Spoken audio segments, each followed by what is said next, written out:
Kasus korupsi terkait penyimpangan penggunaan fasilitas pencemaran limbah pabrik mengalir di kosmetik saluran. palsu. Polisi juga menyita.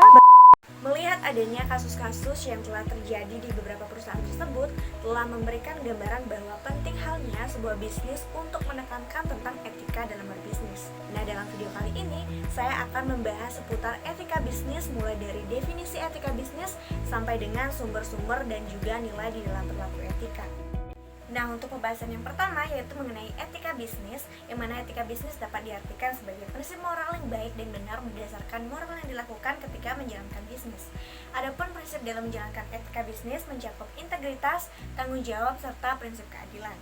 Selanjutnya itu berkaitan dengan perkembangan etika bisnis, yang dalam hal ini terdapat 5 periode yang mengiringi perkembangan etika bisnis yang dimulai dari adanya pendidikan tentang bagaimana mengatur kehidupan manusia dan juga kehidupan ekonomi serta kegiatan niaga dalam suatu negara, yang dilanjutkan dengan periode peralihan pada masa tahun 1960-an, itu kemudian dilanjutkan dengan etika bisnis yang dalam arti khusus untuk pertama kali timbul di Amerika Serikat pada tahun 1970-an, dan salah satu penyebab timbulnya ialah karena etika bisnis dianggap sebagai tanggapan tepat atas krisis moral yang terjadi pada saat itu.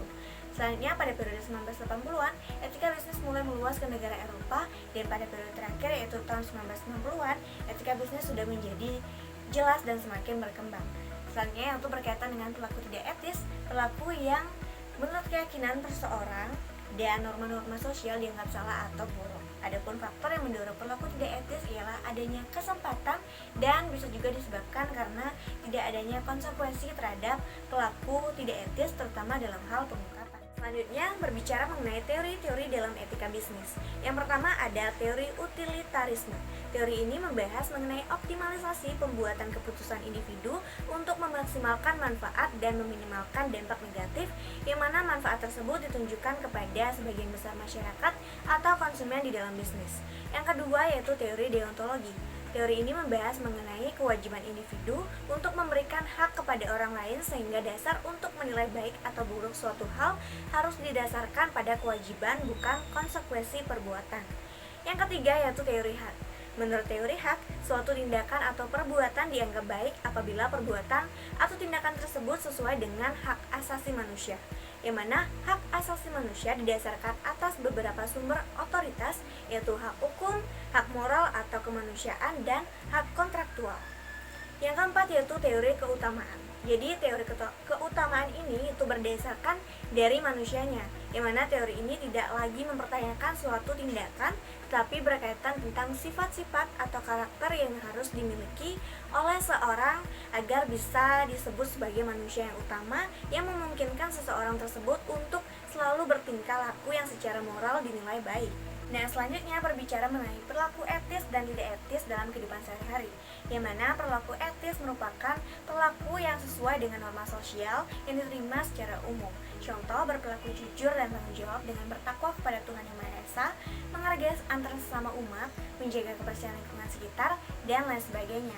Sedangkan perilaku tidak etis yang menyimpang itu contohnya seperti tidak sopan dengan orang yang lebih tua, membuang sampah sembarangan, menjilat-jilatkan orang lain, dan lain sebagainya. Selanjutnya yaitu berbicara mengenai nilai-nilai etika. Yang pertama itu ada nilai integritas, yaitu kejujuran. Yang kedua yaitu profesionalisme, yaitu sikap tanggung jawab. Yang ketiga yaitu objektivitas dan keselarasan, yaitu tidak melakukan diskriminasi. Yang keempat yaitu kebebasan akademik, yang mana kita bebas menentukan dan menempuh pendidikan. Dan yang terakhir yaitu ada nilai kepedulian sosial, yang mengharuskan kita untuk peduli antar sesama karena kita sebagai makhluk sosial. Selanjutnya itu berbicara mengenai hak dan kewajiban. Jadi hak dan kewajiban merupakan dua komponen yang tidak bisa dipisahkan. Jadi jika kita ingin mendapatkan hak, maka kita harus menunaikan kewajiban. Contoh hak dan kewajiban dalam dunia bisnis seperti saat kita sudah melakukan suatu pekerjaan dan mematuhi peraturan, maka kita memiliki hak untuk mendapatkan gaji, tunjangan, cuti, dan juga mendapatkan perlindungan. Nah, untuk selanjutnya itu berbicara mengenai toleransi, empati, dan sikap positif. Adapun di dalam dunia bisnis, penting halnya untuk menghormati dan menghargai perbedaan yang ada yang disebut dengan toleransi.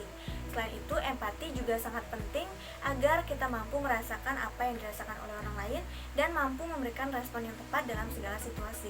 Contohnya yaitu membantu teman yang sedang menghadapi masalah. Selanjutnya itu adapun sikap positif adalah bentuk sikap dan pemahaman diri untuk melihat sisi baik dan juga berperilaku optimis dalam kehidupan sehari-hari. Nah, untuk berikutnya itu membahas mengenai perilaku tidak etis di dalam dunia kerja. Jadi perilaku tidak etis di dalam dunia kerja tentunya itu berkaitan dengan perilaku menyimpang dari tugas pokok atau tujuan utama yang telah disepakati, seperti mangkir dari tanggung jawab, tidak menghormati sesama rekan kerja, melawan perintah atasan, berbohong untuk menyembunyikan kesalahan, dan perilaku-perilaku tidak etis lainnya. Berbicara mengenai histori bisnis dan perubahan etika bisnis itu mencangkup beberapa tahapan. Yang pertama ada masa prakapitalis, yang mana dalam masa ini itu etika bisnis masih belum terbentuk dan bisnis dilakukan oleh pedagang dengan cara yang sederhana. Yang kedua yaitu masa kapitalis awal. Jadi bisnis semakin berkembang dengan adanya kemajuan teknologi, di mana etika pada masa ini adalah menghasilkan keuntungan semaksimal mungkin namun mengabaikan hak-hak karyawan dan juga masyarakat. Masa yang ketiga yaitu masa kapitalis modern, yaitu etika bisnis mulai berubah dengan adanya gerakan sosial dan perlindungan hak-hak karyawan dan masyarakat, di mana perusahaan sudah mulai menerapkan etika bisnis yang lebih bertanggung jawab. Masa yang selanjutnya yaitu masa pasca kapitalis, di mana bisnis semakin sadar akan peran sosial dan lingkungan dari kegiatan bisnisnya, dan etika bisnis itu menjadi hal yang sangat penting dan harus dipatuhi oleh semua perusahaan. Selanjutnya itu berbicara mengenai misi etika. Berkaitan dengan misi etika, khususnya dalam dunia bisnis itu tentunya mengarah pada menjalankan sebuah bisnis yang sesuai dengan batasan yang dilandasi dengan kepatuhan terhadap norma-norma etika yang berlaku di dalam bisnis ataupun di lingkungan masyarakat. Dan selanjutnya itu berkaitan dengan teori-teori etika. Yang pertama ada teori normatif, yang mana di dalam teori ini, sistem etika berdasarkan norma atau kaidah yang berlaku, sehingga patokan untuk menentukan baik buruknya adalah berdasarkan kebiasaan yang sudah ada sebelumnya. Dan yang kedua yaitu ada teori metaetika, di mana dalam metaetika ini tindakan atau peristiwa yang dibahas itu dipelajari berdasarkan hal itu sendiri dan dampak yang dibuatnya. Dan yang ketiga ada etika deskriptif, yang dapat diartikan sebagai sistem etika yang menilai baik buruknya tindakan seseorang berdasarkan penalaran logis, yang mana etika ini bersumber dari agama dan budaya yang ada di dalam masyarakat. Berbicara mengenai etika dalam bisnis internasional. Bisnis internasional adalah bisnis yang kegiatannya itu melewati batas-batas negara yang melibatkan dua negara atau lebih.